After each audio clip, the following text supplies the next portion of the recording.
Have you ever stepped on a puddle, gotten your socks wet, and thought, man, I would rather be dead right about now?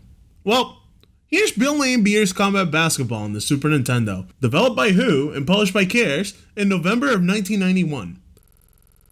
This title is based on the life and career of basketball superstar Bill Laimbeer, who has made it his ultimate life goal to be able to get through a Detroit Pistons game without possibly being fouled out. The game is set in the year 2031, where Bill Laimbeer became the commissioner of a basketball league and fulfilled his lifelong dream by firing all referees, making all fouling legal. The view angle of this game is rather unique.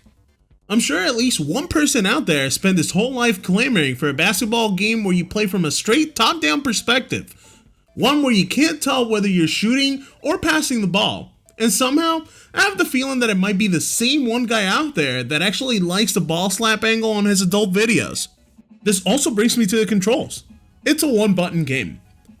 Aside from the 4 directions that you can press on the D-pad, you only need to use one button. This button is used to both shoot or pass the ball, as well as foul the other players. If you have the ball, when you hold down the button, it'll shoot the ball at the general direction of the basket while rolling some sort of randomly generated number in the back end to determine whether or not you made the shot. While if you just quickly press the button, it'll just hurl the ball at the general direction that you're looking at. There's almost no way to tell where your teammates are located without looking at the minimap on the screen. And I do mean mini. That thing is microscopic. It seems like a lot of the times when you're trying to pass the ball, it's just going to absolutely nobody. Not even the computer player can wrap its head around the controls of this game. They seem to just swirl the ball completely in random directions all the time. For being a league where all referees are fired, there are still some rules to the game. While fouling and goaltending are completely kosher, there's still an invisible shot clock violation, an out of bounds rule, as well as backcourt violation. The backcourt violation rule is really broken. It seems to really not like it if you cross the line diagonally. A game of Bill Laimbeer's Combat Basketball is just like any other game of top-down camera basketball. And just like all other basketball games, you get different items that you can pick up on the court, such as money, buzzsaws that slowly find your opponent and foul them, explosives that directly blows up on the opponent and fouls them, landmines that blow up when you step on them and foul you, as well as a power-up that increases all of your stats by 1 star, which you can until use to foul others, I guess. As you go through the season, you make money and are able to trade in your players for better ones. I don't even know how you can really tell which one's which. They all look exactly the same and feel pretty much the same, unless you massively upgrade only one of them, at which point it will be the only player in your team that doesn't feel like he's playing basketball underwater. Eventually, when you make enough money, you can buy Bill Laimbeer himself onto your team. I'm not gonna lie here, I have the slight feeling that Bill Laimbeer was very generous when it came to giving himself stats for the game. This dude is absolutely busted!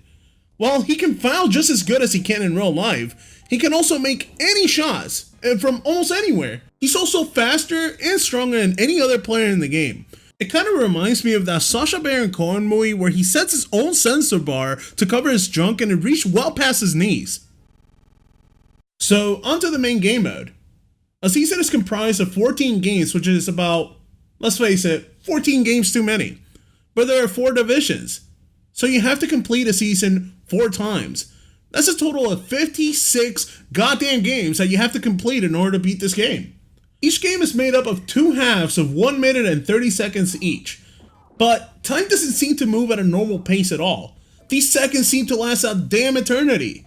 It's really just all a waste of time. As for the difficulty of the game brings its own type of challenge. But with the right strategy and technique, you might be able to overcome it. It just takes a lot of skill. So, what do I think of this game? This game is the embodiment of a ruined weekend. So why am I even talking about it on Table for One? Well, the last time I played this game with another human being, he was so unimpressed with the game that for the rest of the school year, he proceeded to beat me up and steal my lunch money every day. And to this day, I don't even blame him for it. I do it to myself too. If you ever play this game with a friend, I guarantee that this person's not going to be your friend for much longer. If you ever see this game at a local Hollywood video, put it right where you found it and call the police.